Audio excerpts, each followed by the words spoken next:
विचार चंद्रोदय की आपकी यात्रा आशा करती हूँ अच्छी चल रही है सबकी, और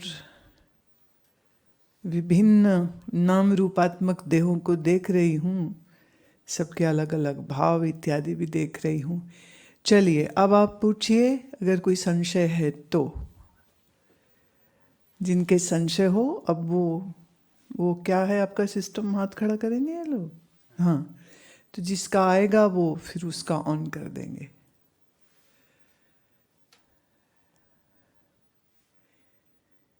नहीं ठीक है, दर्शन करो पर पूछ भी तो लो ना, इसलिए तो आए हैं। लियो, सब तो हंसे जा रहे।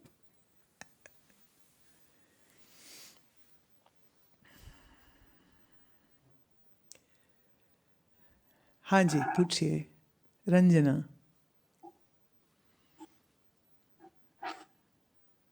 प्रणाम गुरुदेव। जी। गुरुदेव, भ्रांति और अध्यास, उसमें अंतर थोड़ा वो, उसमें थोड़ी भ्रांत दिक्कत होती है।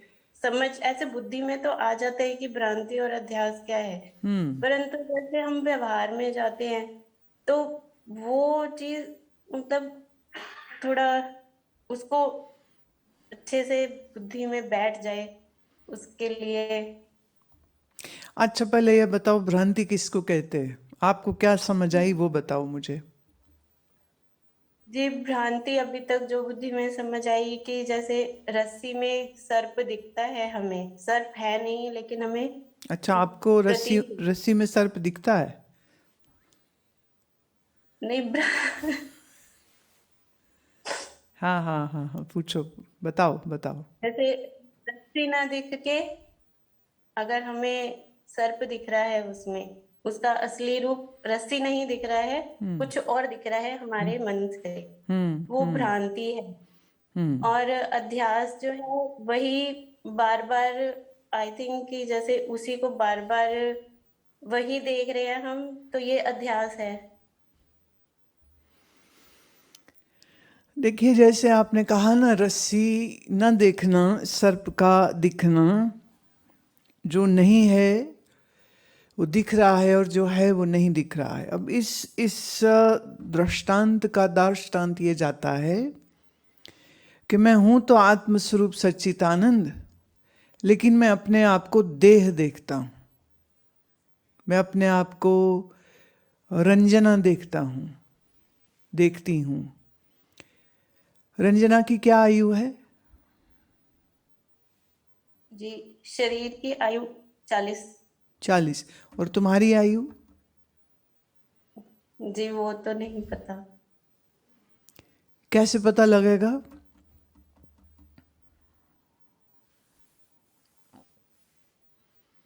जी, आप बताएं कैसे पता लगेगा।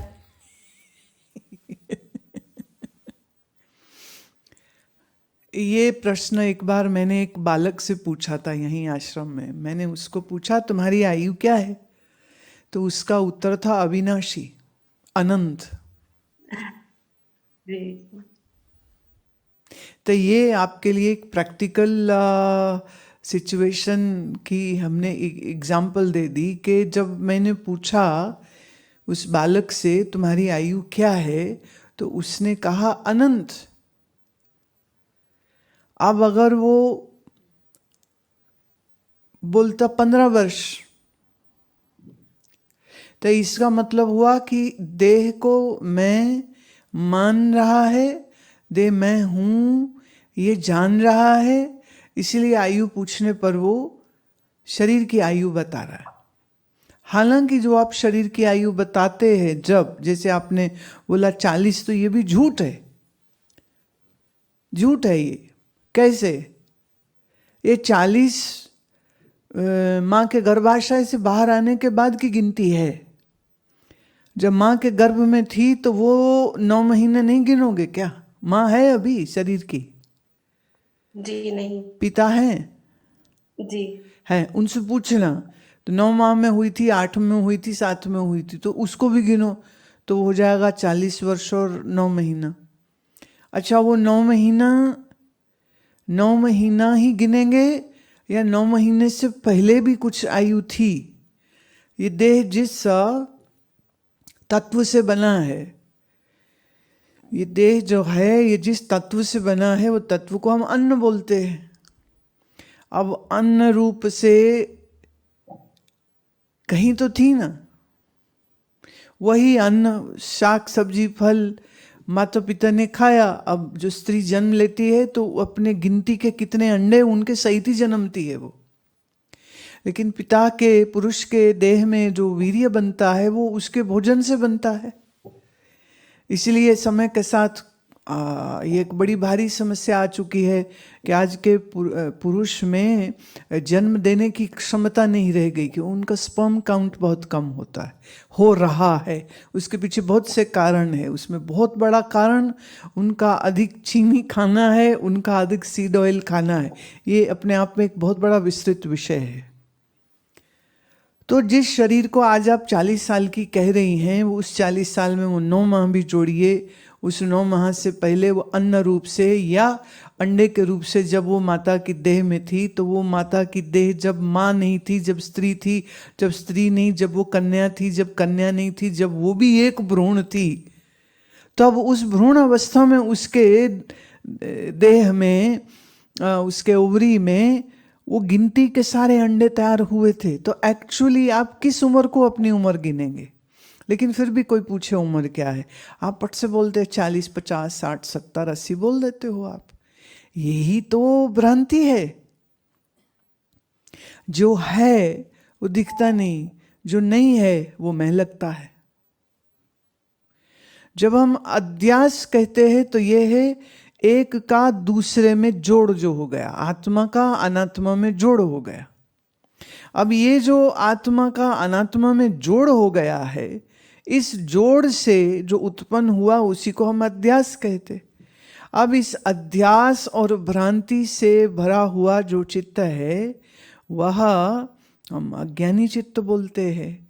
और जो अज्ञानी है वो बार बार क्या करता है, रस्सी दिखती नहीं, सांप दिखता रहता है, ऐसे अपना आप दिखता नहीं, देह दिखती रहती है।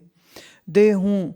अभी सोचने की बात है, आपका ब्याह से पहले भी नाम रंजना था या कुछ और? जी यही था। यही था। घर में ऐसे क्या बुलाते थे, छोटा नाम क्या, निकनेम, पेट नेम जिसे बोलते? कोई नहीं नहीं, है, यही है। यही था। इतना लंबा नाम तेरी माँ बोलती थी? जी बहुत अच्छी बात, बहुत अच्छी बात। नाम जो है ये असली है या कल्पित है? जी कल्पित है, मत कल्पित है। कल्पित है ना, कल्पित है। आज ही हम पूज्य स्वामी जी का एक श्रवण कर रहे थे, तो वो कह रहे हैं कि जब तक गुरुजी को नहीं मिला था तो उसका नाम था घसीटाराम, और फिर वो कुछ साल के बाद उसने कहा गुरुजी अब तो सन्यास दे दो। गुरु ने दे दिया सन्यास, नाम दे दिया महेशानंद। पहले घसीटाराम नाम कल्पना था, फिर उस कल्पना को काटने के लिए गुरु ने नाम दे दिया महेशानंद। तो अभी आधार कार्ड बनेगा महेशानंद, बैंक अकाउंट होगा महेशानंद, एयर ट्रेन का टिकट होगा महेशानंद। सोते हुए में कोई आवाज दे, अगर घसीटा बुलाएगा तो नहीं उठेगा, पर महेशानंद बोलेगा तो उठ जाएगा। अब घसीटा नाम की कल्पना को हटाने के लिए गुरु ने नई कल्पना दे दी कि तेरा नाम महेशानंद। एक कल्पना हटा दी, एक्चुअली एक नई कल्पना गुरु ने दे दी। लेकिन उस कल्पना का अभिप्राय था कि इस कल्पित को सत्य न मानो, कल्पित को सत्य न मानो, असत्य स्वरूप हूं तुम ये जानो। तो इस अध्यास की जो निवृत्ति है उसके करने के लिए गुरु नाम बदल देता है। बदलने की जरूरत इसीलिए पड़ती है। अगर अध्यास ना हो तो शायद इसकी जरूरत भी ना पड़े। तो जब हम आपने इस कला में जहां सामान्य अंश, विशेष अंश और कल्पित विशेष अंश, 3 हिस्से जाने थे ना, है पना सामान्य अंश, जागृत है, स्वप्न है, सुषुप्ति है, इस रीति से जागृत स्वप्न सुषुप्ति को किसने जाना? जानने वाला नहीं बदला, जानी गई वस्तु बदल गई। तो जो बदल जाए सो मैं नहीं हूं, जो ना बदले सो मैं हूं। तो देह को मैं मानने की भ्रांति की निवृत्ति का ये अभ्यास था। अब आप सोच के देखो, इस समय जागृत है, स्वप्न है कि सुषुप्ति तुम्हारी, क्या चल रही? जी, जागृत। जागृत। तो जागृत में दृष्टि दृश्य पर है कि जागृत में दृष्टि स्व पर है?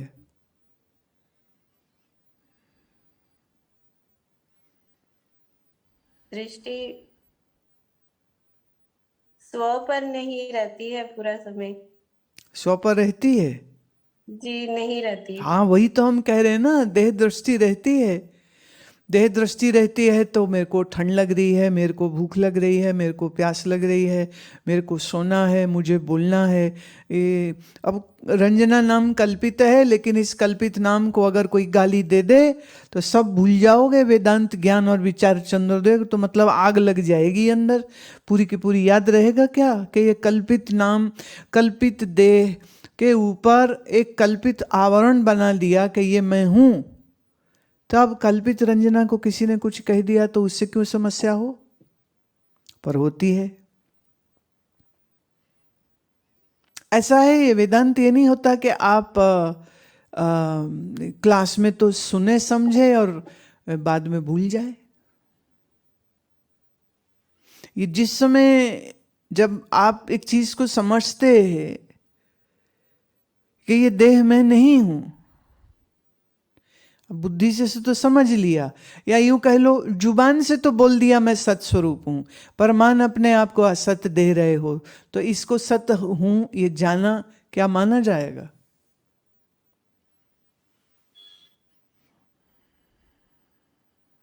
तो सुनना एक बात हो गई ना। अभी कोई मिले थे तो वो पुराने कुछ लोगों की आदत होती है, वो थोड़ा गाली गलौज सहज उनके मुंह से निकलती रहती। तो वो मुझे कह रहे थे, सुन तो हम आपको 2003 से रहे थे, पर साला दुनिया का मोह छूटता ही नहीं। अब वो इतनी सहजता से बोल गए कि हम और हमारे सब शिष्य एक बार हैं, ये क्या बोल गया, लेकिन उनको नहीं पता चल रहा वो गाली बोल रहे हैं। उनके लिए शायद वो गाली होगी भी नहीं। सुन तो कह रहे 2003 से रहा हूं मैं आपको, लेकिन मोह तो जाता ही नहीं है, मन तो टिकता ही नहीं है। इसका क्या करें? इसका क्या हो सकता है? तो जब तक भ्रांति का नाश नहीं होगा, जब तक इस भ्रांति की निवृत्ति नहीं होगी कि देह में नहीं हूं, जब आपका मन दुखी होता है कि किसी ने आपको सुख नहीं दिया, आपका सुख कहां है? बढ़िया भोजन खाओ, स्वाद आता है या नहीं? सुख आता है या नहीं? कोई ज्यादा तारीफ करे तो सुख आता है या नहीं? कोई तुम्हें कहा अरे तुम्हारी ये शॉल काश्मीरी कितनी सुंदर है, ये जो पहनी के कहाँ से ली, बड़े अच्छे लग रहे हो, अच्छा लगता है या नहीं?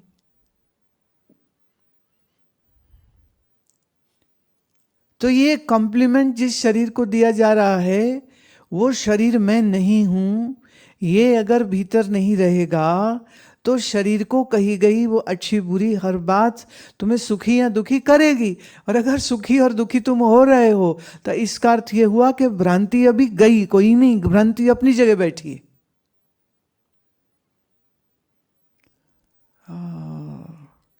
पूज्य स्वामी वामदेव जी महाराज एक कहानी कहा करते थे।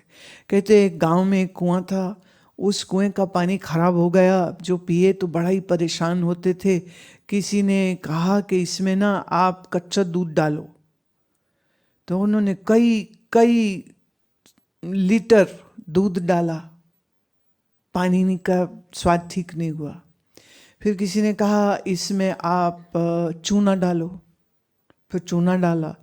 फिर किसी ने कहा आप इसमें अपमार्ग डालो, उससे ठीक होगा।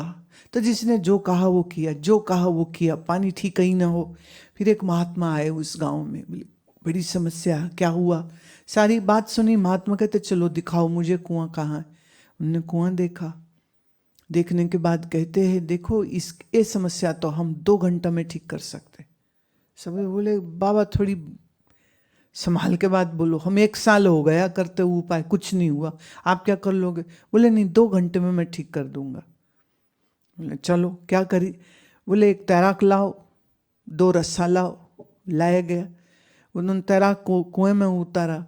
वो कहते देख नीचे मरी हुई एक बकरी पड़ी हुई है उसमें। अब मरी हुई बकरी जो पानी में सड़ रही है, उसमें कीड़े पड़ रहे हैं, वो बकरी नहीं कोई निकाल रहा। दूध डाल रहे हैं, अपा मार्ग डाल रहे हैं, ये डाल रहे हैं, वो डाल रहे हैं, लेकिन पानी ठीक ही नहीं हो रहा। उन्होंने वो मरी हुई बकरी को बाहर निकलवाया और फिर हल्ट चलवाया। बहुत सारा पानी उस कुएं से निकालते गए, खेत में बहाते गए। और 1 घंटे बाद पानी जो है, क्योंकि स्रोत तो नीचे था ना अच्छे जल का, वो बकरी निकल गई, बदबू निकल गई, गंदगी निकल गई। और 1 घंटे बाद एकदम स्वच्छ निर्मल मीठा पानी हो गया। सब बोले महात्मा जी की जय। बोले महात्मा की जय मत बोलो, अकल की जय बोलो। तुम सब गधे, जितने भी यहाँ आए एक्सपर्ट्स, उनको ये नजर नहीं आ रहा था। ऐसे ही जब तक आपकी बुद्धि में ये भ्रांति रूपी बकरी पड़ी हुई है ना, सड़ी हुई मरी हुई, तब तक जीवन में कोई आनंद नहीं आने वाला। अभी एक और मुझे कह रहे थे, बोले आप बोलते हो आत्मा सच्चिदानंद है, हमने सुन लिया, आपने कहा आत्मा आनंद स्वरूप है, हमने सुन लिया, पर हमें आनंद तो आया नहीं, आनंद की अनुभूति तो हुई नहीं हमको। मैं वो इसलिए नहीं हो रही आनंद की अनुभूति क्योंकि अभी तुम्हारा मन फिर वही विषय अनुगामी है। आपको अच्छा खाना खा के स्वाद आता है, सुख आता है, अच्छा कपड़ा पहन के सुख आता है, शादी ब्याह में डांस करके खाना खा के सुख आता है, कोई सोना जेवर रुपया दे दे उससे बड़ा सुख आता है। आपको ध्यान का आनंद कब आया? आपका मन अंतर्मुखी कब हुआ? कभी भी नहीं। तो आनंद तो हमेशा दूसरे में ढूंढते रहे आप, विषय में ढूंढते रहे आप। संसार असार है, ऐसे जानो। अपना एक अनुभव बताती हूँ। एक बार मैं दुबई में थी, तो हमारे एक कनाडा के भक्त वहाँ जो अल अरब में बुर्ज अल अरब में रुके हुए थे, वहाँ के प्रेसिडेंशियल स्वीट में, मुझे कहने लगे हम ना आपको वहाँ ले जाना चाह रहे हैं, आप देखो। मैं चलो चलो देखते हैं। तो वो मेन हॉल से जब वो अंदर लेके गए तो वहाँ वो बुफे लगा था। मतलब जैसे ही उसका लॉबी में एंटर किए, इतनी जलते हुए मांस की बदबू आई, इतनी भयंकर बदबू आई। तो दाईं ओर देखा तो वहाँ कम से कम नहीं तो 4-5 भेड़ कहो, बकरे कहो, मुर्गे कहो, वो बड़े बड़े स्क्यूअर्स के ऊपर, क्या बोले, रोटिसरी स्क्यूअर्स होते, मैंने उसमें वो अटक रखे, बा उनकी गर्दनें निकाल रखी, बाकी पूरा शरीर है, और लाइव नीचे से फायर आ रही है, और वो धीरे धीरे ऐसे गोल घूम रहे हैं।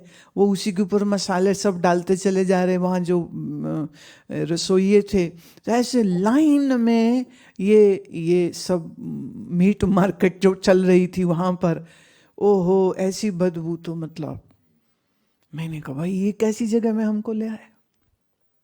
तो वो फटाफट ले गए ऊपर। नहीं ऊपर चलो, ऊपर बहुत अच्छा लगेगा, सामने से समंदर दिखेगा। लेकिन सच ये थी कि उस पूरी बिल्डिंग में उस जले हुए मांस की बदबू फैली पड़ी थी।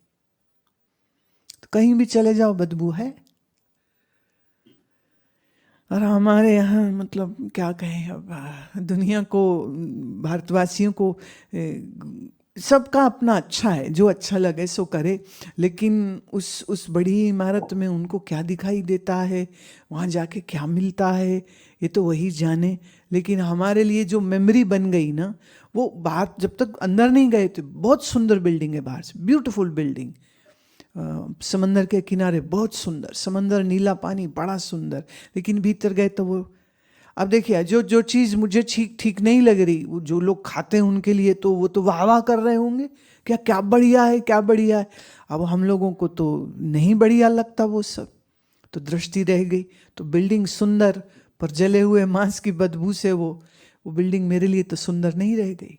ऐसे ही ये जो भ्रांति है ना मन में, ये भ्रांति जब तक निवृत्त नहीं होगी तब तक मैं ही आनंद स्वरूप हूँ, ये अनुभूति कहाँ से होगी।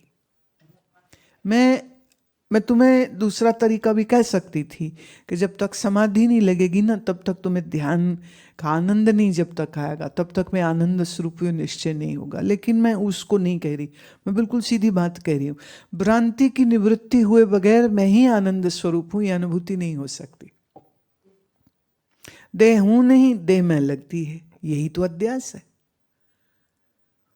मन में हूं नहीं, मन में लगता है, यही तो अध्यास है।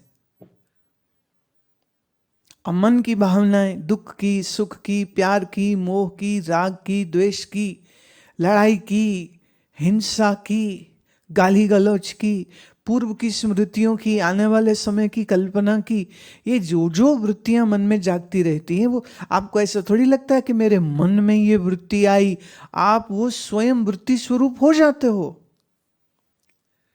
आप ये नहीं कहते मेरे मन में दुख आया, तुम दुखी होते हो। आप ये नहीं कहते मेरे मन में ने अपमान महसूस किया, आप कहते हो मेरा अपमान हुआ। झट से तुम देह बन जाते हो। अब देह को मैं मेरी बनाए बनाए में सुना हुआ वेदांत तुम्हारे किस काम आएगा? ये भ्रांति की निवृत्ति करनी आवश्यक है। करेंगे कैसे? श्रवण से।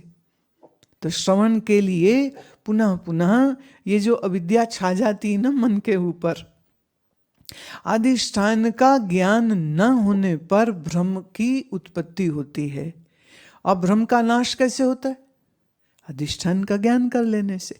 जब तक आपने सीपी नहीं देखी तब तक चांदी लग रही है, और जहां आपको ये ज्ञान हुआ कह रहे ये तो सीपी है, तो फिर चांदी का धोखा कहां तक रह सकता है? ऐसे ही भ्रांति की निवृत्ति के लिए अधिष्ठान के ज्ञान की आवश्यकता होती है। और उसी अधिष्ठान को जानने के लिए मैं क्या नहीं हूं, इसके ऊपर, जिसे हम कहते हैं व्यतिरेक, क्या है ना, अन्वय और व्यतिरेक, याद है? हाँ, अन्वय और व्यतिरेक। तो व्यतिरेक माने when you eliminate what I am not, when you remove the layer what I am not, then you end up in what you are. So actually it is so simple. आत्मा आपको हमने बनाना नहीं है, आपके आत्मा को सत्स्वरूप बनाना नहीं है, वह है।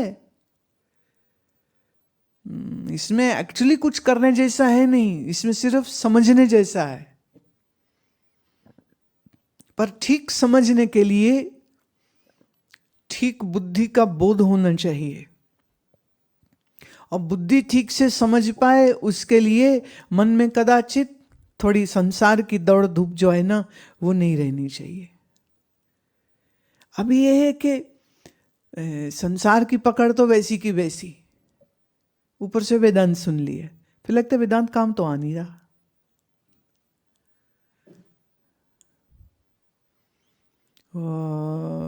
विचार सागर में आता है, सो जन नागर बुद्धि को सागर, आगर दुख तजे जो जहाना। इसको मैं अगर आज के संदर्भ में बोलूं तो फिर एक शेर के हिसाब से कहती हूं कि जो देख लेते तुम दुनिया को गौर से, जो देख लेते तुम दुनिया को गौर से, कल नहीं तुम आज ही छोड़ देते, पर तुम लोग देखते नहीं हो। अब आपका देह क्या है? अच्छा, कोई तुम्हारे जानने पहचानने में कोई मर मारा जाए, मैं सबके लिए कह रही हूं ये बात, तो उसकी अंत्येष्टि में जरूर जाओ। नॉट सोशली, तुम्हें जानने नहीं जाने, ऐसे ही चले जाओ शमशान में, जिसकी अंत्येष्टि हो रही हो ना वहां रहो खड़े, और देखो शरीर तो आपके जैसे ही है। फिर जब जलता है, बाल जलते सबसे पहले, फिर जलती चमड़ी, फिर जलते हैं वो शरीर के जितने भी लिक्विड्स होते हैं, फिर वो ऐसे उबाले मारता है, ऐसे उबाले, फिर धीरे धीरे चटक चटक के हड्डियां, नरम वाली हड्डियां पहले चटकती हैं, फिर सख्त वाली हड्डियां देर तक जलती है। ये जो खोपड़ी है, इसके अंदर ये जो ब्रेन है ना, brain is just like lump of fat. So this fat kind of boils, and the time comes when the skull just breaks open with this whole air pressure which gets created when the body is burned. Kabir ji बोलते हैं ना, वाह। हाड जले ज्यों लाकड़ी, case जले ज्यों घास, यूं जग जलता देख के भये कबीर उदास। हड्डियां जलती देखी, बाल जलते देखे, और उस सब कुछ जलते हुए को देख करके बोले मेरा मन अंदर से उदास हो गया। जिस देह को हम इतना प्यार करते हैं, नहलाते धुलाते कपड़े पहनाते, देखो इतने बढ़िया बढ़िया कपड़े शाल। अभी हम हरिद्वार में एक स्वामी जी को गए मिलने। पूज्य स्वामी जी जो थे वो अपने शिष्यों को कहते हैं देखो गुरु माँ आई हैं हमें मिलने के लिए, इनके लिए बहुत अच्छी वाली शाल लेकर के आओ, बहुत अच्छी वाली शाल लेकर के आओ इनके लिए, इनका स्वागत हम करेंगे। लेकिन देखने की बात यह है कि जिस देह का स्वागत हो रहा है वो देह में है क्या है? हड्डी है, मांस है, रुधिर है, मल है, मूत्र है, फ्लूइड्स हैं, मसल्स हैं, टेंडन्स हैं, जॉइंट्स हैं। और अगर सोचो ये सब चीज़ों को आपके सामने, माने एक ढेर हड्डियों का लगा दें, एक ढेर मांस का लगा दें, एक ढेर खून का लगा दें, एक ढेर आंतों में फंसे हुए मलमूत्र का लगा दें, एक ढेर सारे रक्त का लगा दें, और तुमसे पूछे क्या हो तुम इनमें से, क्या बोलोगे? हड्डी हम है, मांस हम है, खून हम है, क्या है? उस समय तुम नहीं नहीं नहीं ये हम नहीं। पर जब इस पूरे देह को मैं मानते हो, कितनी बड़ी भ्रांति है ये कितनी बड़ी भ्रांति है। तो ये जो चिंतन है ना, ये चिंतन आपके इस सब भ्रांति की निवृत्ति कराता है। देह में कैसे? मन के विचार, ये मैं कैसे? बुद्धि के निश्चय, ज्ञान अज्ञान, ये मैं कैसे? मैं हो नहीं सकता हूं। मतलब एक चीज याद रखना, वेदांत ऐसी चीज नहीं कि बना बना लड्डू मैं तुम्हें दे दूं और तुम खा लो और तुमको आहा बड़ा स्वाद आ गया। इसमें तो हम इशारा दे रहे हैं, अब उसी इशारे को पकड़ो और उसकी एप्लीकेशन करो। मैं देह नहीं हूं। हमारे एक बचपने में एक महात्मा थे, वह अक्सर मतलब दिन भर वो हमसे यही खेल खेलते रहते थे। वो जैसे आश्रम के मेन गेट से प्रवेश किया तो कहते थे अरे तू आ गई, अब नेचुरल रिस्पॉन्स क्या होगा? हाँ जी मैं आ गई। पर हम लोग उनकी इस गेम को बहुत अच्छे से समझ गए। तो जैसे बोलते अरे तू आ गई, तो हम कहते थे हाँ महाराज शरीर आ गया। कहते फिर आज स्कूल में कितनी पढ़ाई करी? नेचुरल रिस्पॉन्स क्या होगा? आज हमने बड़ी पढ़ाई करी। बोलते थे आज बुद्धि ने बहुत कुछ पढ़ लिया। वो ऐसे जैसे ना like a trap, he would ask us this trap questions. पर अगर कोई जवाब ठीक दे दे तो कहते थे पास हो गए, और कोई जवाब गलत दे दे तो कहते फेल। सारा दिन वो हम लोगों को फेल पास करते रहते थे। बट एक्चुअली उनकी कितनी करुणा थी ना कि वो हमारा अभ्यास कराते थे कि बुद्धि से ये विचार चला नहीं जाना चाहिए, देह में नहीं हूं, ये फिर भी जल्दी आ जाता है, पर मन में नहीं हूं और मुश्किल से आता है। हम आप लोगों को क्या बताएं ना, जैसे वो खुद ही बहुत जोर से डांट देते थे कभी कभी, इतनी जोर से कि रोना छूट जाए। और जब बंदा रो रहा होता था तो पूछते थे कौन हो तुम? और बंदा रो रहा है, कौन हो तुम? तो हाँ रोते रोते जवाब देते थे मैं सच्चिदानंद। तो बोले सच्चिदानंद रोता कैसे है? तो मतलब रोने भी ना देंगे, सताएंगे इतना तुम्हें है। तो फिर वो क्या है, अब आंसू तो क्या वो वेग निकला है तो वेग से आंसू तो आ रहे हैं, लेकिन अंदर वो एकदम स्पष्ट हो जाता था। जो रो रहा है वो मैं नहीं हूं, जिसको गाली पड़ी है वो मैं नहीं हूं, जिससे भूल हुई है वो मैं नहीं हूं। मतलब एक पॉइंट ऐसा होता था कि मतलब क्या फायदा, रोने का भी कोई फायदा नहीं है पहले। अब वो जो दुख दिया, कठोर शब्द कह के उन्होंने कोई दुख दिया, पानी उन्होंने मांगा, पानी हमने दिया, इसी पर डांट पड़ेगी। गिलास कैसे पकड़ा था, साफ क्यों नहीं किया था, ढक्कन क्यों नहीं लगाया था, जब क्यों नहीं किया था, सुमिरन क्यों नहीं किया, कुछ भी बोल सकते। हाँ, मैं कहाँ कहाँ हमने घुसाई है ना, वो वहां वहां घुस के उस पर चोट करते थे।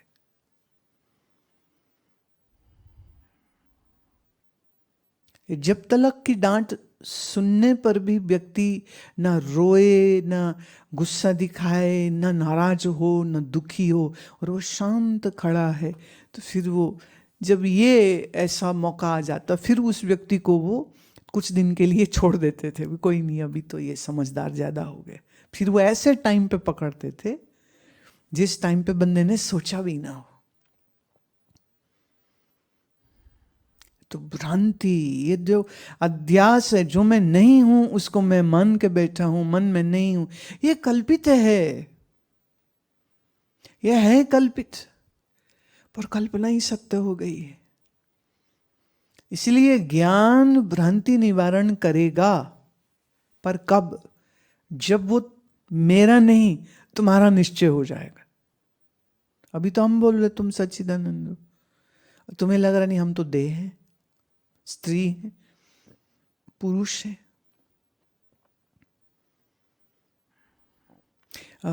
एक छोटी सी और बात कह के फिर मैं अगले वक्त प्रश्नकर्ता को लेती हूँ। एक बार पंजाब की बात है, कोई मुझे ले गए कि ये जी ये फलां जगह है, यहाँ चलो आप, बड़े अच्छे संत है वहाँ पे। जब हम वहाँ पहुँचे तो वो कहने लगे कि वो ऐसा है ना, ये जो संत है ना, ये स्त्रियों को नहीं मिलते। मैंने कहा क्यों? ये आकाश से टपके थे, किसी स्त्री के गर्भ से ही तो आए थे ना, क्या क्या कष्ट है उनको? ये इनको स्त्री पुरुष लगता है अभी भी। ब्रह्म दिसे ब्रह्म सुनिए, एक एक वखानिए, आत्म पसारा करण हारा, प्रभ बिना नहीं जानिए। तो उनकी वो जो कोठी सी बनी थी संतों की, वो वहां लाइन लगी हुई थी लोगों की, वो लोग दूर से सब दर्शन करते ना, स्त्रियां दूर से दर्शन करती, पुरुष की अलग लाइन थी, वो पास से जाके करते। मैंने कहा तुम जाओ, हम तो नहीं जाएंगे, हमें ऐसे के मत्थे ही नहीं लगना। मतलब ठीक है उन्होंने अपने नाम के साथ ब्रह्मज्ञानी लगा के रखा हुआ था, पर वो ब्रह्मज्ञानी कहां से थे? वो तो देह ज्ञानी थे। स्त्री पुरुष देखते हैं, क्यों? कोई बात नहीं, अभी इस जन्म में तो इनको हमारे दर्शन नहीं मिलने वाले। मैं भी अगले बार जन्म के स्त्री बन के आ जाएंगे, फिर हम भी मिल लेंगे इनको।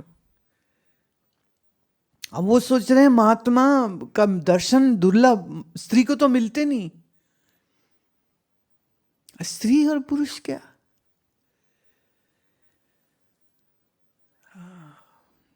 सो भ्रांति का खेल बड़ा जबरदस्त है। भ्रांति की निवृत्ति जो है सो ज्ञान से ही होती है। ज्ञान के लिए पुनः पुनः उसका चिंतन और जो समझा है उसकी एप्लीकेशन होती। ये सिर्फ क्लास के लिए ज्ञान नहीं, क्लास में तो हम सच्चिदानंद हैं, बाहर जाते ही हम असत जड़ देह हो जाते, करते फिरे हम, मुझे पूछा नहीं, मुझे बताया नहीं, मेरी इज्जत नहीं करी, मेरा ये नहीं हुआ, मेरा वो नहीं हुआ। या इन बात में खींचते फिरते हैं, वो ज्ञानी नहीं होते। तो ज्ञान श्रवण करना एक बात, लेकिन उसका निश्चय। इसलिए भ्रांति की निवृत्ति के लिए जिसके अज्ञान से ये भ्रांति हुई है, उस आत्मा के ज्ञान से ही इसकी निवृत्ति हो जाती है। चलिए अगला पूछिए। रिचा, यस। प्रणाम गुरुजी। जी प्रणाम।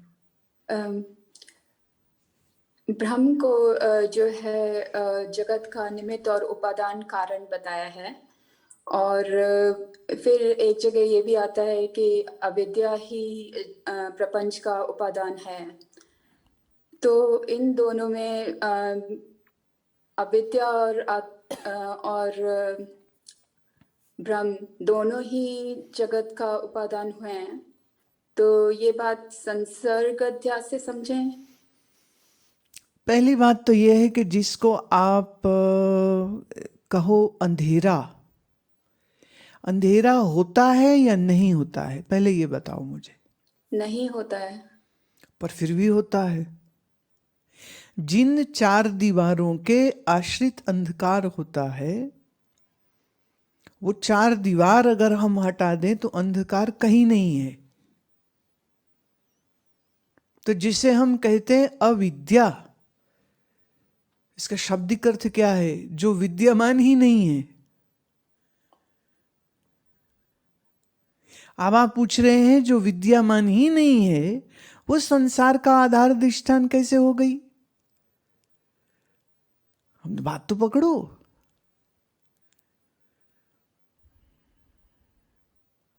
अविद्यमान, that which doesn't even exist. So that which doesn't even exist, how can that be cause or the support or the substratum of this universe? So actually आधार अधिष्ठान तो ब्रह्म ही है, पर ब्रह्म का न जानना वो आपके अंतःकरण में है। तो आपके अंतःकरण की जो पेरिफेरी है उसके अंदर ना जानना है। अज्ञान किसको है? ऋचा के हाथ को, बाल को, गर्दन को, आंख को, कि बुद्धि को? बुद्धि को। तो जहां अज्ञान है वहीं पर हमको ज्ञान की रोशनी लेके जानी पड़ेगी।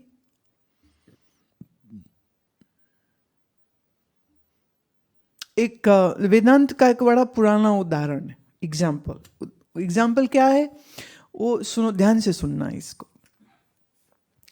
वो कहते हैं, मतलब ये कृपया डोंट टेक इट अदरवाइज, ये पुराने समय का एग्जाम्पल है, आज का नहीं है। वो कहते बांझ स्त्री के पुत्र ने खरगोश के सींगों से बाण बनाया, उस धनुष में उसने रस्सी के सर्प को लगाया और आकाश में निशाना लगा करके आकाश के सारे पुष्पों को तोड़ दिया। कहानी समझ लगी? बांझ का बच्चा होता नहीं,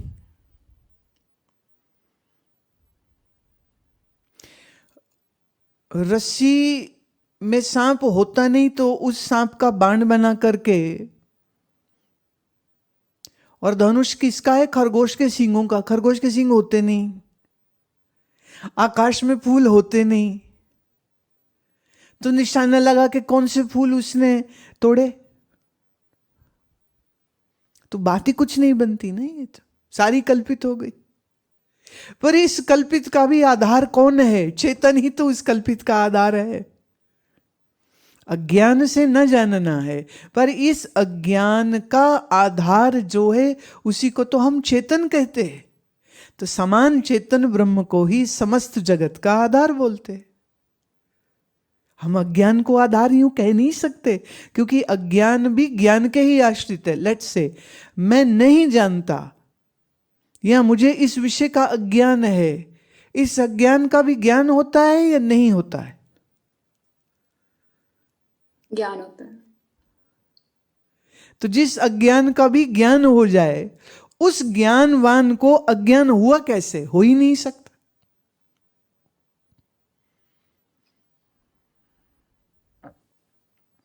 अच्छा एक बात बताओ, ये जो माला पहनी है, ये माला कौन लेके आया? किस सन में लाया?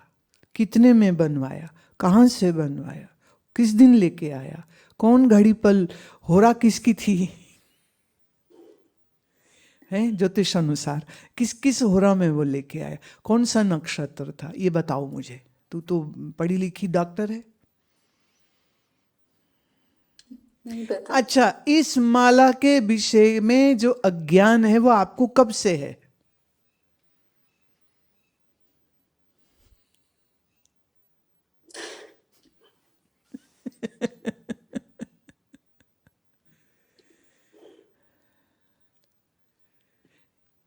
तो अच्छा, अब इसका उत्तर सुनो। ये माला रुद्राक्ष इंडोनेशिया से कोई भक्त लाए और दिल्ली में हमारी एक शिष्या ने इसको बनवाया और ये पिछले वर्ष ही ये माला बन करके आई। तो जितना अज्ञान था, जितने प्रश्न हमने उठाए, उसकी निवृत्ति कैसे हुई? अभी के अभी हो गई।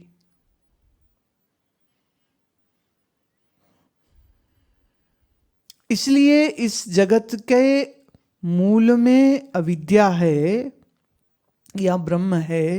ये प्रश्न जिस अंतःकरण में उठा, उस अंतःकरण का आधार भी चेतन, और उस चेतन की वजह से अंतःकरण में बनी जो वृत्ति, वो वृत्ति में भी आरूढ़ चेतन, और उस वृत्ति में उठा ये प्रश्न कि संसार का आधार ब्रह्म है कि माया है कि अविद्या है। ये प्रश्न जिसमें उठा वो भी चेतन, और जिसने पूछा वो भी चेतन, और जो उत्तर दे रहा है वो भी चेतन। चेतन में तो भेद है ही नहीं कहीं पर अज्ञान आश्रित भी मुझ ज्ञान स्वरूप के ही होता है।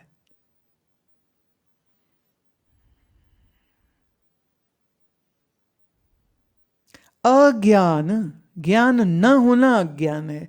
अविद्या, विद्यमान जो है ही नहीं उसी को हम अविद्या बोलते हैं।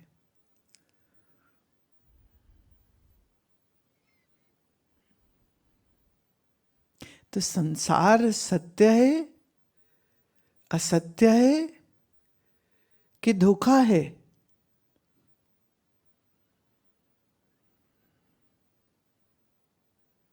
तो जो धोखा है, जो स्वयं में भ्रम है, वह भ्रम बिना ब्रह्म के नहीं हो सकता।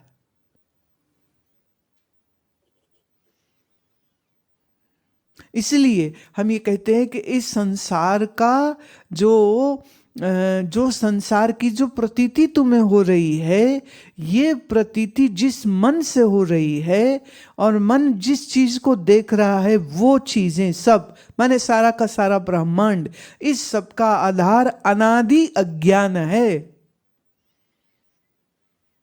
अब देह में हूं नहीं, पर ये देखो कैसी अज्ञान का चमत्कार है, देह में लग रही है।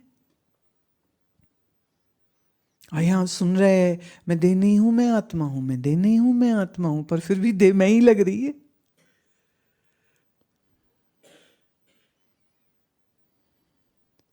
तो अनादि कल्पित इस माया का आधार ब्रह्म है। इसलिए हम दोनों बातें चाहें तो कह सकते हैं, ब्रह्म ही इस भ्रम का आधार है, और इस भ्रम जो देख रहे हैं, इस भ्रम का आधार भी ब्रह्म, और उसी ब्रह्म के आश्रित चूंकि ब्रह्म है, इसलिए हम अज्ञान को भी उसी का कारण मानते हैं, जानते हैं। जैसे स्वप्न की सारी सृष्टि जो आप देखते, वो हुई नहीं, पर फिर भी दिखती है, सत्य होके दिखती है। रोज सुबह उठ जाते हो तो स्वप्न की सृष्टि का सारा अंत हो जाता है, पर फिर जब स्वप्न आता है तो फिर से वही स्वप्न सच लगता है या नहीं लगता? लगता है। फिर भी लगता है, क्योंकि वो अनादि है ना, वो चल सो चल है। जिस मन से देख रहे हैं, वो मन जब तलक है तब तलक सब सत्य प्रतीत होता है। लेकिन अच्छा, किसी दिन ऐसा होए कि स्वप्न में आप ये जाने कि मैं जो देख रहा हूं वो सत्य ही नहीं है, तो स्वप्न टूट जाएगा, फिर नहीं वो रहता है। अभी तो कई बार लोग ये बात भी कहते जब स्वप्न से हम जाग गए तो स्वप्न दिखता नहीं, तो हम ज्ञान से जाग जाएं फिर भी दुनिया क्यों दिखती रहती?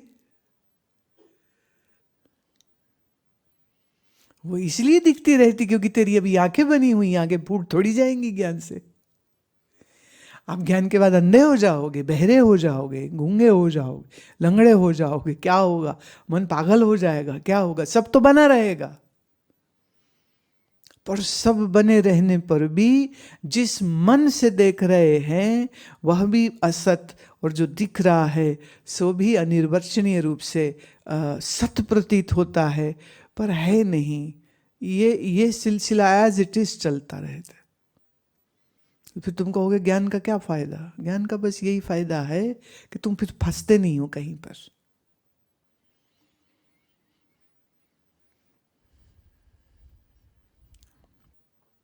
एक हमारे एक बड़े अच्छे संत थे, तो मंच पर सम्मेलन था, तो सब संतों का होता है ना, ऐसे सबका वो इंट्रोडक्शन होता था। जब इनकी बारी आई, ये पहले पहले नए थे इस मंच पर, ज़्यादा लोग जानते नहीं थे, तो मंच मंत्री ने बोल दिया सिर्फ उनका नाम, अब स्वामी अद्वैतानंद जी बोलेंगे। तो जब तक वो आके माइक के सामने बैठते, किसी और ने कहा अरे तुम्हें पता नहीं ये कौन है, तुमने ऐसे कैसे बोल दिया, ये तो परम पूज्य अनंत श्री विभूषित, ऐसे सारे एडजेक्टिव सुनने लगा दिए। तो ये जो स्वामी जी थे ना, वो कहते मंच मंत्री को इशारे से कि नहीं, कहते हम जो है ना, हम तुम्हारे संबोधन से परे है। पर ये स्वामी जी कहते कहते देखो, हम इन सब एडजेक्टिव से बहुत परे है, डजंट मैटर, सब कोई जरूरत नहीं बोलने की, रहने दो। तो मान अपमान से परे हो गए ना वो।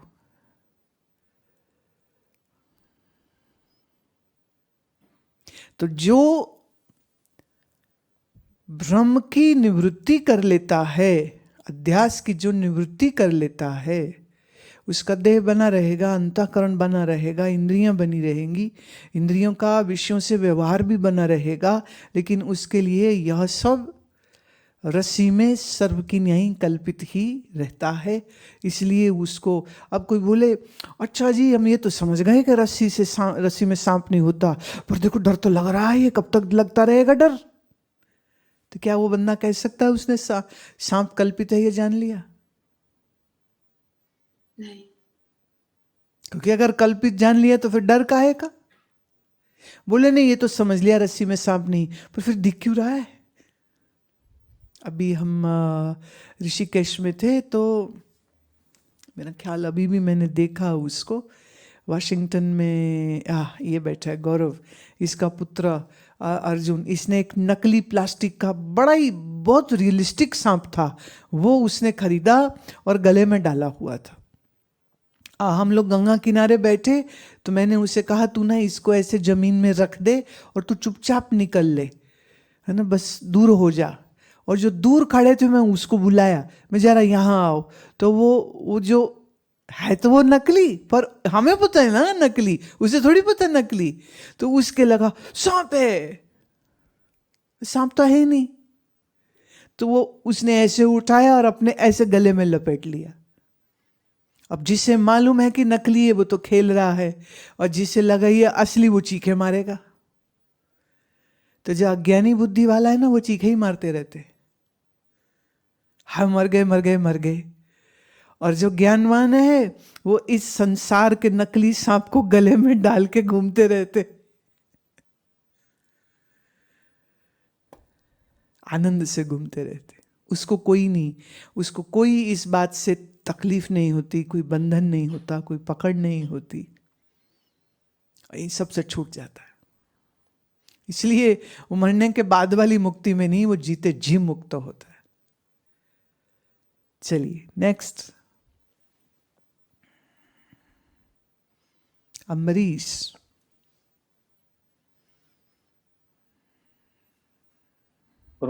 जी, प्रणाम। मेरा एक कंफ्यूजन है। हाँ हाँ, जैसे हम लोग कहते हैं कि उपाधि,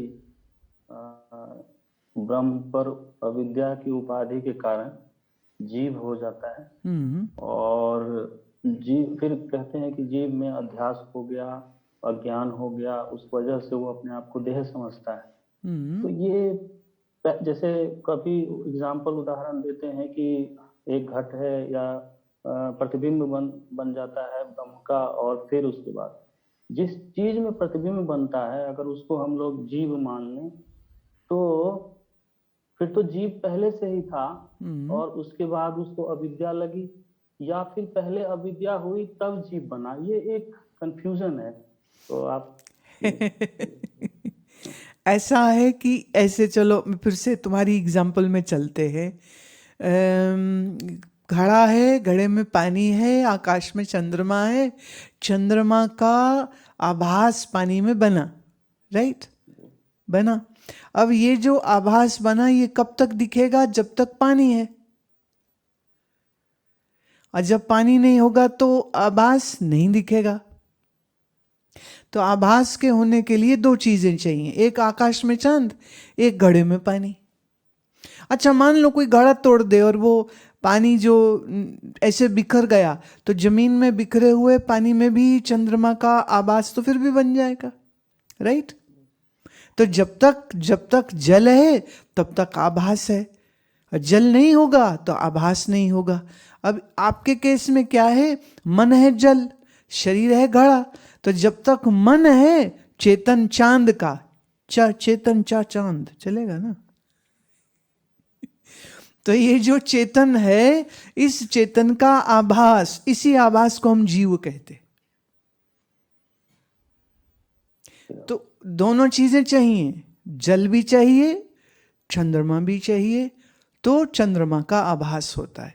ऐसे ही चेतन भी चाहिए और मन रूपी जल भी चाहिए, तो उसमें जीवपना बनता है कि दिखता है? दिखता है, विवर्त है। दिखता है कि बनता है? देखो शब्दों को बहुत अच्छे से पकड़ना आप। ए, दिखता है कि बनता है?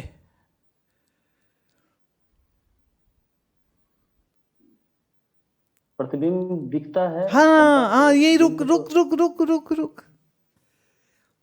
बनता नहीं है, क्या है? सिर्फ दिखता है। अच्छा, हमने घड़े के ऊपर कपड़ा रख दिया तो चंद्रमा का आभास दिखना बंद हो गया कि आभास मर गया? बंद हो गया, दिखना बंद हो गया। तो जब दिखता है कभी नहीं दिखता है। ऐसे ही तुम जिसको मैं कहते हो, कभी ये मैं जागृत स्वप्न में फील होती है और सुषुप्ति में नहीं होती है। जागृत स्वप्न में महसूस होती है, सुषुप्ति में नहीं होती है। तो जो कहीं महसूस होती है और कभी नहीं महसूस होती, उसी को हम जीव कहते। हम जीव बना है नहीं कह सकते। जैसे चंद्रमा का आभास बना नहीं है, सिर्फ दिखता है, ऐसे जीव बना नहीं है, जीव सिर्फ दिखता है। बात पकड़ रहे हैं? तो जो चीज है ही नहीं पर फिर भी दिखती है, उसी को हम आभास बोलते। इसलिए मैं जीव हूं, यह भी एक आभास है। अच्छा, ये जो चंद्रमा का आभास था ना, इसको एक ज्ञानी गुरुजी मिल गए। तो वो पूछता है, मैं हूं कि आभास हूं? गुरु ने कहा, बेटा तो इसके लिए तो तुम्हें विचार चंद्रोदय करना पड़ेगा। तो गुरुजी ने फिर बताया कि ये जो तू घड़े की परिधि में गोल गोल दिख रहा है, ये तो सिर्फ दिख रहा है, असल में तो तू चंद्रमा है। तो उसने पूछा, आभास, उस छवि ने, उस आभास ने पूछा, तो गुरुजी इस घड़े से मेरी मुक्ति कब होगी? मैं तो इस घड़े में फंसा हुआ। तो ऐसे कैसे हो गया? चंद्रमा तो छुट्टा खुला आकाश में घूमता है, हम यहां घड़े में फंसे बैठे, मोक्ष कैसे होगा? तो गुरु ने कहा, तुम्हें योग वाला मोक्ष चाहिए कि वेदांत वाला मोक्ष चाहिए? उसने कहा, गुरुजी पहले ना योग वाला बता दो। कहते ये तो बड़ा आसान है। उन्होंने कहा, अगर मैं घड़े के ऊपर ढक्कन रख दूंगा है, तो ये हो गया किसका मोक्ष? उस आभास का, क्योंकि आभास अब दिखेगा ही नहीं, क्योंकि बीच में वो मिट्टी की टपरी आ गई। ये है योग वाला मोक्ष। तो अगर योगियों को मोक्ष चाहिए तो परमानेंट समाधि में रहना पड़ेगा, क्योंकि ओनली समाधि में हम आनंद स्वरूप है। समाधि छूट गई तो हम तो फिर रोगी भोगी शोकी हो जाएंगे। उसने कहा, गुरुजी पर इसमें तो बड़ा बंधन है, सारा समय समाधि लगा के कैसे रहें? अव्वल तो लगती नहीं, लग जाए तो टिकती नहीं, टिका लेंगे तो भी कितनी लंबी टिक जाएगी, तो फिर हम तो फिर बंधन में आ जाएंगे। तो गुरु ने कहा बेटा फिर तो वेदांत वाली मुक्ति बताते हैं हम तुमको, सुनोगे? हैं? सुनो, श्योर। वेदांत की मुक्ति ये है कि छवि आभास वो है जो है ही नहीं, जो सिर्फ प्रतीत हो रहा है, और तुम तो चंद्रमा स्वरूप हो, तुम तो आत्म स्वरूप हो, तुम तो जीव हो ही नहीं। जीव देखना, जीव मानना, जीव होना मतलब पापी हूँ, पुण्य हूँ, आदि आदि। जीव होना, जीव मानना, ये भ्रांति है। इस भ्रांति की निवृत्ति कैसे? मैं चंद्रमा हूँ, इसको वेदांत में कहेंगे तो क्या हुआ? मैं ब्रह्म स्वरूप हूँ। अब चक्कर पता क्या है, आप ना वेदांत को बना रहे हो साइंस क्लास, जैसे साइंस में होता है ना, तो 2 ट्यूब है टेस्ट ट्यूब, एक में ऑक्सीजन है, एक में हाइड्रोजन है H2O, 2 मॉलिक्यूल हाइड्रोजन के और लिए ऑक्सीजन के, ये हमने मिलाया, ये पानी बन गया। अब आप ना वेदांत को ऐसे कर रहे हो, एक ब्रह्म है, एक जीव है, और एक आत्मा है जो फंस गई है जीव होने में। अब इस जीव को हमने ब्रह्म बनाना है। ये केमिस्ट्री की क्लास नहीं है, ये इदम का ज्ञान नहीं है, ये अहम का ज्ञान है। अहम मतलब मैं देह, मैं मन हूं, ये जाना, ये माना, ये हुआ जीव होना।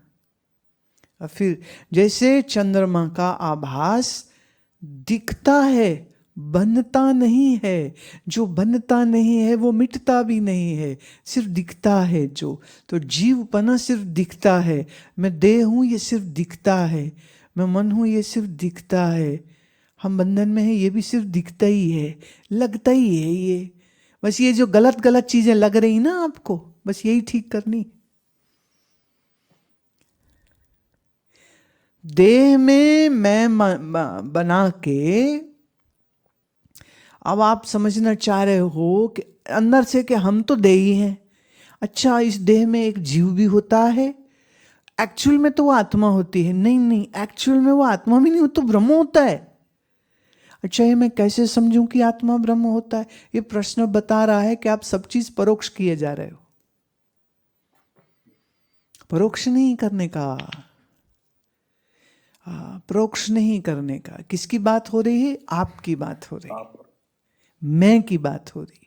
अब जब आप अपने आप को ये अम्बरीश कुमार गोपाल क्या हुआ? सरनेम? ये सरनेम होता है? तो नहीं, वो बचपन का नाम था। मैं सरनेम झा रहना चाहिए। झा, अम्बरीश कुमार झा। अच्छा, अब सुनो, ना तुम झा हो, ना तुम कुमार हो, ना तुम अम्बरीश हो, ना तुम गोपाल हो। तुम ये तीनों चारों नहीं हो। अब ये हटाया, मैं जब देह नहीं तो देह का नाम मेरा नहीं।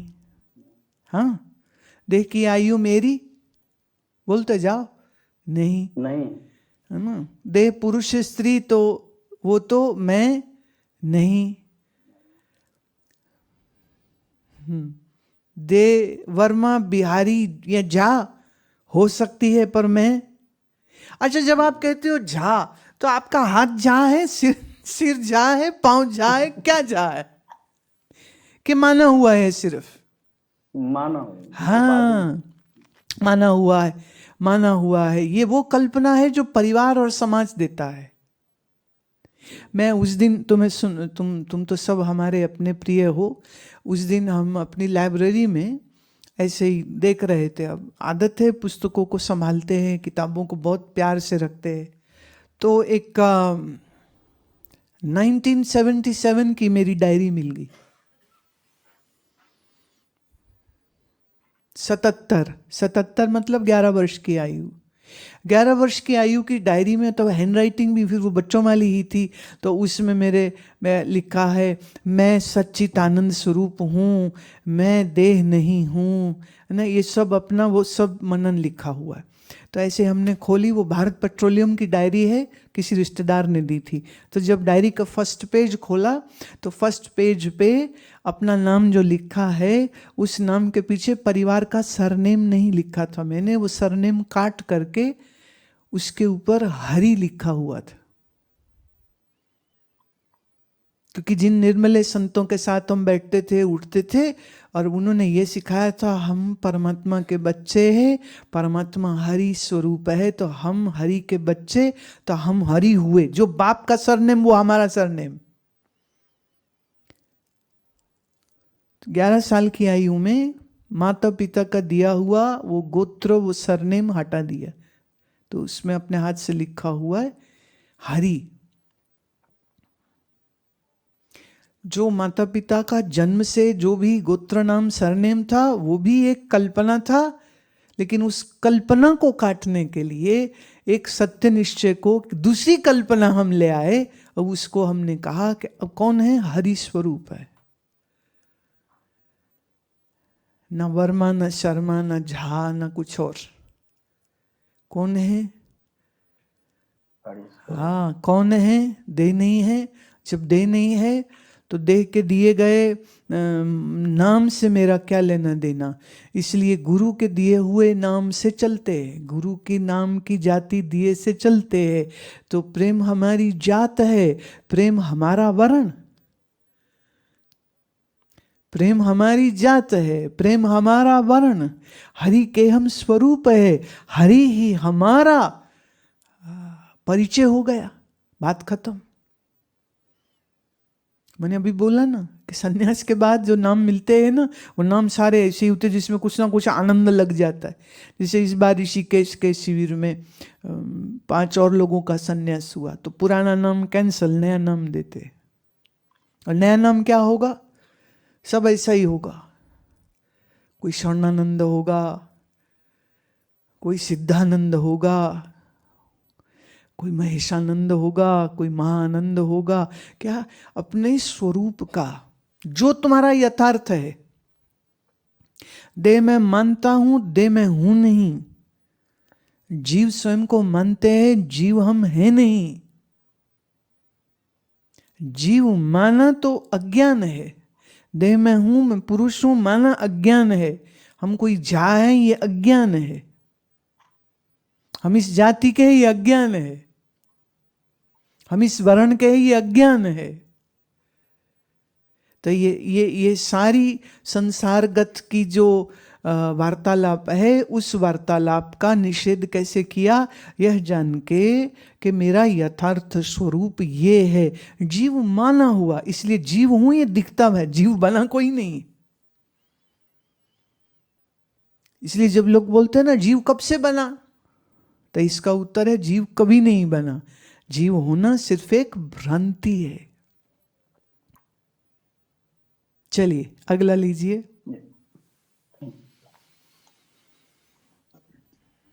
जी बोलो सुषमा। जय बाबा बालकनाथ।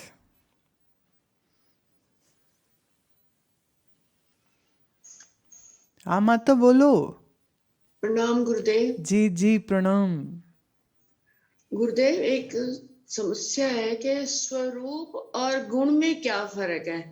जैसे आत्मा सत्य चित आनंद आत्मा का स्वरूप है, ये उसका गुण नहीं। कौन सा कला से प्रश्न पूछ रहे हो? ये 7वीं कला से।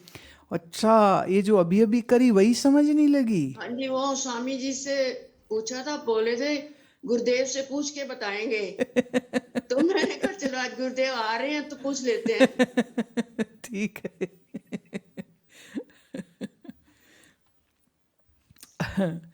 अच्छा ऐसे समझिए, जब हम कहते हैं पानी क्या है, पानी का स्वरूप क्या है? स्वरूप मतलब जो कभी बदले नहीं, जो सहजता से या नॉर्मल परिस्थिति में जैसा उसका होना होता है उसको हम स्वरूप कहते हैं। तो जल है जैसे, तो तरल है, मीठा है, बिना किसी रंग का है, ये जल का स्वरूप है। पर हमने उसी जल को गर्म कर दिया, उबाल दिया, तो ये जो अग्नि उसमें आई तो ये उसका गुण हो गया। अच्छा, वही बहुत उबलते हुए पानी को हमने कुछ देर रखा तो वापस क्या हो जाएगा? स्वरूप क्या? तरल, ठंडा, हाँ, वो वापस उसी में आ जाए। अच्छा, हमने उस पानी को फ्रिज में रखा और जमा दिया, अब ठंडा और बर्फ हो जाना पानी का क्या है? ये गुण आया है उसमें, पर स्वरूप क्या है? आप बर्फ का टुकड़ा छोड़ दो, रूम टेम्परेचर में रख दो, थोड़ी देर में क्या हो जाएगा? वापिस वही तरल, शीतल। और पानी में हमने शरबत डाला, नींबू डाला, जीरा मसाला डाला, तो अब ये क्या है? पानी में गुण कुछ और हो गए अब। लेकिन अगर इसी ये मीठा शरबत जो बन गया है, इसी मीठे शरबत को हम एक प्रोसेस, एक प्रक्रिया से करें तो जिससे उसका जो भी नमक या मीठा या रंग था वो हम सारा उसको अलग अगर कर दें तो जो पीछे बचेगा वो फिर से पानी का जो नॉर्मल स्वरूप होता है। ऐसे ही मेरा आत्म स्वरूप क्या है? वो तो सच्चित आनंद है, लेकिन जब मैं अपने आप को मन से जोड़ लेता हूं तो मैं दुखी हो जाता हूं, तो मैं सुखी हो जाता हूं। समझे? आत्मा न दुखी है न सुखी। दुख सुख क्या है? गुण है, मन के गुण है। मन के गुण। पापी पुण्य होना मन का गुण है। अब जिससे पाप हुआ वो बड़ा रोते हैं, हमसे पाप हो गया, पाप हो गया। कोई बड़ा अभिमान करते, हमने बड़े पुण्य किए। कोई मिले थे अभी, बोले सारे सारे सारे धाम, फिर से वो वही थे सज्जन ना जो हर बात में गाली देते, सब तीर्थ कर दिए, सब तीर्थ कर दिए मैंने, कोई नहीं छोड़ा। पर ये मन नहीं बदला। तो तीर्थ करने का अभिमान, तो मैं पुण्यवान हूं, ये गुण है।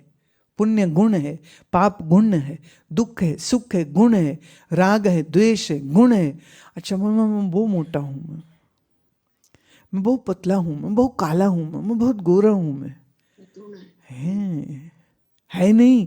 जो स्वरूप से ना हम काले, न गोरे, न मोटे, न लंबे, न चौड़े, न पुण्य, न पापी, हाँ, न दुखी, न सुखी, न भावुक, न अहंकारी, न क्रोधी, न द्वेषी, न रागी। मेरा स्वरूप क्या है? सच्चित आनंद। अब इस सच्चित आनंद के अलावा जो भी माना वो गड़बड़ हो जाएगा। एक बोले हम तो गृहस्थी है, हमको वेदांत कहाँ से समझ लगे? अगर हम सन्यासी हो जाए ना तब जरूर समझ लग जाएगी। है तो सन्यासी होना या गृहस्थी होना ये भी मन का गुण ही तो है ना। जो परिवर्तित हो सकता है वो गुण, जो कभी परिवर्तित ना हो वो है स्वरूप। अनात्मा का स्वरूप है असत, जड़, दुख, यही रहेगा।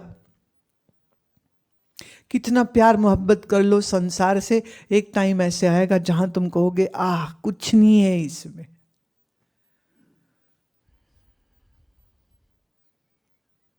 असत, जड़, दुख रूप परिच्छिन्नता ये संसार का स्वरूप है, गुण नहीं है। और आत्मा का स्वरूप सच्चित आनंद व्यापक है, ये गुण नहीं है, ये स्वरूप है। और स्वरूप अपरिवर्तनशील है। तो जब आपको अपना आप विनाशी लगता है या मौत से डर लगता है, मर जाएंगे, कोरोना हुआ तो ना कैसे लोग डर रहे थे, मर जाएंगे मर जाएंगे। तो जिसको मरने का डर लग रहा है, इसका मतलब वह अपने स्वरूप को भूल गया है। अपने अज्ञान से जगत को सत्य जानता है, अपने अज्ञान से शरीर को मैं मेरा मानता है, इस शरीर के गुण धर्म को अपना मानता है, लेकिन अपनी वास्तविकता को जब भूल जाता है ये तभी होता है। तो सच्चित आनंद वो चीज नहीं कि जैसे पानी को गर्म किया या पानी को ठंडा किया तो उसका नेचर चेंज हो गया। ऐसे अपना स्वरूप सच्चित आनंद किसी वजह से नहीं है कि गुरुजी ने बताया, शास्त्र ने बोला, इसलिए मैं ज्ञान स्वरूप हूँ। वैसे तो असत्य था।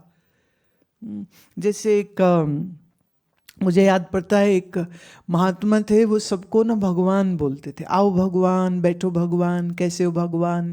तो एक औरत कहती है, अरे महाराज आप हमें भगवान भगवान क्यों बोलते हो?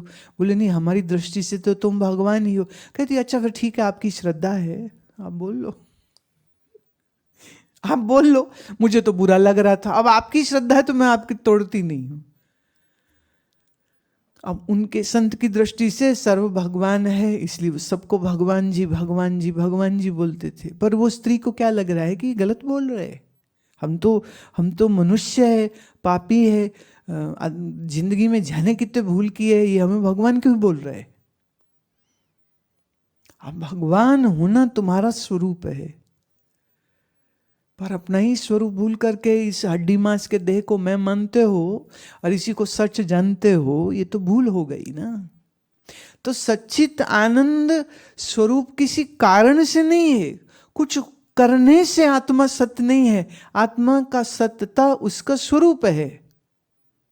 जैसे कोई बोलते हैं ना, हम दाल मखनी खाएं तो बड़ा आनंद है, हम रसगुल्ला खाएं तो बड़ा आनंद है, हम स्विट्जरलैंड घूमने जाएं तो बड़ा आनंद है, हमें ऑडी कार या मर्सिडीज मिल जाए, बैठेंगे उसमें तो बड़ा आनंद है।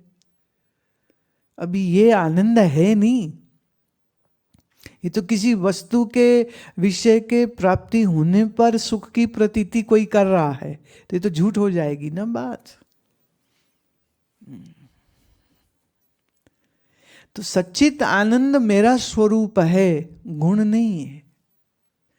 गुण परिवर्तित हो सकते हैं, स्वरूप में कोई परिवर्तन नहीं होता। हाँ जी, प्रणाम प्रणाम। श्रुति कैसे हो? हाँ बेटा तुम पूछो, क्या पूछता है? वो तो जी भी थे। ऐसा है, पार्वती और सती की जो पौराणिक कथा है ना, उस कथा के माध्यम से संदेश ये देना होता है जो वो देना चाह रहे थे, और वो यह है कि आत्म विस्मृति होने पर, देह को मैं मानने पर, भले तुम शंकर की पत्नी ही क्यों ना हो जाओ, दुख से रोना पड़ेगा। और दुख से रोना तभी छूटता है जब आत्मज्ञान होता है। तो पार्वती को पौराण की कथा में एक ऐसा चरित्र दिखाया जाता है जो कई जन्म जिनके होते हैं, और हर बार जैसे ही देखो, जैसे ही देह नया होता है ना, तो कहीं ना कहीं स्वरूप की विस्मृति हो जाती, क्योंकि शिव पुराण के अनुसार शिव ईश्वर का रूप हो गए और पार्वती जीव का रूप हो गई, और ये जीव और ईश्वर के मध्य की लीला है जो चलती है।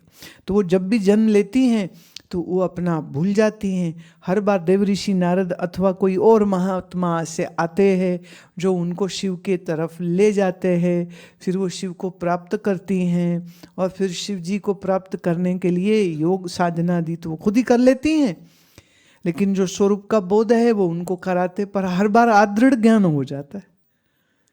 दृढ़ होने से पहले कुछ और लीला हो जाती, कभी वो गुस्सा हो जाती हैं, कभी किसी ऋषि के साथ कुछ ऐसा व्यवहार हो जाता है, तो ऋषि का ये सारी जो भी कथा होती है उसके अंत में उनको बाद में लगता है ऐसा मुझे कहना नहीं चाहिए था, ऐसा मुझे करना नहीं चाहिए था। या कभी वो शंकर जी की बात नहीं सुनती हैं, उनकी आज्ञा नहीं सुनती हैं, और कहते हैं हम जाएंगे, हम ये करेंगे, क्योंकि याद रहे वहाँ पर उनका कैरेक्टर एज ए जीव दिखाया जाता है। तो शिव पुराण में जो देवी है ना, वो देवी को जीव रूप से दिखाया जाता है, और शंकर जी को हमेशा गुरु अथवा ईश्वर रूप से दिखाया जाता है। इसलिए ये अलग अलग उनकी जो कथाएं चलती हैं, लेकिन हर कथा का सार क्या होता है कि जब वो आत्मज्ञान पाती हैं और अपने स्वरूप पे ठहर जाती हैं तो वो आनंद में होती हैं। पर जब जब स्वरूप की विस्मृति होगी, तो ये पार्वती जी के माध्यम से ये हमारे लिए उपदेश हो रहा होता है कि जब हम अपना स्वरूप भूलेंगे तो हम भी ऐसा ही दुख पाएंगे जैसा उन्होंने पाया। अब सवाल है कि वो हर बार भूल क्यों जाती है? जीव का स्वभाव ही यही है ना, वो भुलक्कड़ है, भूल जाता है। देह का संसर्ग होते ही, ये अभी जो तेरे दाएं में बैठी है, तुम्हें अभी ये मम्मी लग रही है ना, पर पूर्व जन्म में ये माँ थोड़े ना थी, तब किसी और को माँ समझते थे, किसी और शरीर को मैं समझते थे। अब इस शरीर को मैं समझ रहे हो और इस शरीर को माँ समझ रहे हो, भूल तो वही हो रही है ना। हो गया, और किसी का कोई प्रश्न नहीं है। बाकी सबको मुझे उम्मीद है कि समझ आ गई है, इसलिए कुछ पूछने जैसा नहीं है। अभी देखो ये यात्रा चल रही है आप सबकी, इस ज्ञान, इस बोध की जो अंत है ना, वह आपकी अपरोक्ष अनुभूति पर है। बिना अपरोक्ष, दृढ़ अपरोक्ष अनुभूति के वेदांत की यात्रा पूरी नहीं होती। विचार चंद्रोदय चल रहा है, आप श्रवण कर रहे हैं, अथवा जो दूसरे कुछ हम कभी कभी ले लेते हैं आश्रय ग्रंथों का, तो उसको आप श्रवण करते रहें। जितना श्रवण कर रहे हैं उतना ही याद रहे। आपकी जो षट संपत्ति है उसके ऊपर बहुत काम करने की जरूरत है। मन एकाग्र, मन में वैराग्य, मन में तितिक्षा, मन में समता, इंद्रिय लोलुप न होना, संसार के पीछे पागल होके मत भागना, देह भोग विषय की आसक्ति से पीछे करना, निरंतरता से वैराग्य की भावना बनी रहे, उसके लिए प्रयासरत रहना। तो जो भी कर रहे हैं, आपका जो भी गृहस्थ का, जो भी आपका स्टूडेंट लाइफ का, या वर्किंग अगर आप कर रहे हैं तो उसमें जो भी आपका जॉब है, वो सब कर्म करते हुए पर ये बात रहे, न मम देहे न अहम देहे, न देह मैं हूँ न देह मेरी है। संसार का वस्तु देखो, दृश्य देखो, तभी ये विचार बड़ा स्पष्ट होना चाहिए कि जो दिख रहा है सो क्या है, क्या ये सत्य है, क्या ये आनंद रूप है। जैसे जब आप घड़ा देखते हैं तो नजर मिट्टी पे नहीं होती, घड़े पे होती। ऐसे ही जब आप कोई शरीर देखते हैं तो दृष्टि शरीर पर होती है, लेकिन वो शरीर जिस पंच तत्व से है, वह पंच तत्व जिस प्रकृति से है, वह प्रकृति जिस चेतनात्मा के आश्रित है, वो चेतनात्मा तक दृष्टि नहीं जाती। इसीलिए विषय, वस्तु, व्यक्ति, हम इनको पकड़ते रहते हैं। खुद देह बन जाते हैं, दूसरों को देह बनाना चाहते हैं। खुद को जन्म मरण वाला देखते हैं, दूसरों को जन्मने मरने वाला देखते हैं। और ये अध्यास की हम पुष्टि रोज करते जा रहे, रोज करते जा रहे। अब इसका उल्टा करे, जो देखे सत्य जड़ दुख रूप है नहीं पर प्रतीत हो रहा है। वह कह पुष्प समान प्रपंच, ये सारा प्रपंच ऐसे है जैसे आकाश में दिखते हुए फूल, है नहीं पर दिखते।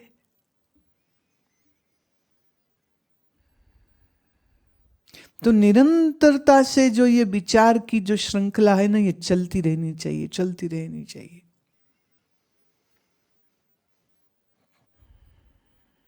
जितनी बार शरीर को स्नान कराओ उतनी बार ये निश्चय दोहराओ, ये देह मैं नहीं, मेरी नहीं, मेरा स्नान नहीं। जितने बार मन में दुख या सुख की वृत्ति उठे उतनी बार जागरूक होकर के देखे, ये दुख सुख की वृत्ति मेरे सन्मुख हो रही है, मुझ में नहीं है।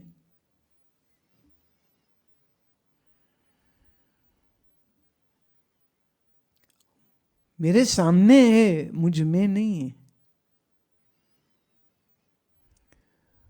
और देह सहित समस्त संसार को प्रपंच जाना, पंच का विस्तार जानना और अध्यास को तोड़ते रहना बार बार हो रहा है ना, तो इसलिए बार बार विचार करने की जरूरत है। चलिए, बहुत अच्छा, बहुत अच्छा, बहुत अच्छा। देखो, देह भी कच्चा, जो देह जिस मकान में रहता है ना, है तो अल्टीमेटली ये भी कच्चा। इसलिए कच्चे का कच्चा होना क्या माने, क्या सारा संसार ही कच्चा। और आप हो क्या बोलते हैं, ज्योति स्वरूप। आप हैं ज्योति स्वरूप, और ज्योति स्वरूप में कुछ होता ही नहीं, कुछ बिगाड़ ही नहीं होता है। बस अपने स्वरूप का निश्चय रखिए। हाँ, बहुत अच्छे, बहुत अच्छे, बहुत आशीर्वाद। कितने प्यारे हैं ये। अच्छा, सबको बहुत बहुत प्रेम, सबको बहुत बहुत आशीष। चिंतन मनन स्वाध्याय अपना चालू रखिए। हाँ, ओम ओम।